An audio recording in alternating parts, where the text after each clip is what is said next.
Grass lakes are some of my favorite lakes in the country to fish. One reason being, when you think of grass lakes, you almost always think of big fish. You think of Okeechobee, the California Delta, Gunnersville, Chickamauga, places like that where big ones are known to live.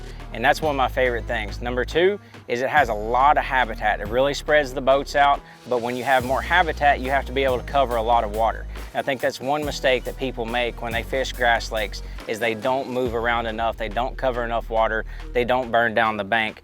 So my number one setup for that is a vibrating jig. You know, I've had a lot of great success on this thing, whether it's in Okeechobee, fishing it around more scattered vegetation, fishing it out on drops on TVA lakes like Gunnersville.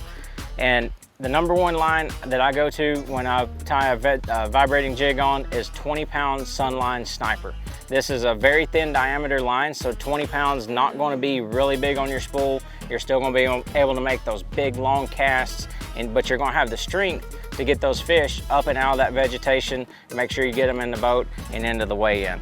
The second application that I've got is a swim jig. And this is what I reach for when it's super heavy cover, whether there's matted vegetation, reeds, or anything like that where you have to have a braided line. I go to the FX2 braided line in 60-pound and deep green. So it's a very deep green braid. It holds its color very well. It's very round, very smooth, so it's quiet going through your guides, quiet going through the water, and it's just got the strength that's unbelievable. So this 60-pound is going to be a lot thinner than, say, some of the other 65-pound braids that are out there on the market. So when you're going to a grass lake, keep these two techniques, these two types of line in mind, and help you catch more bass.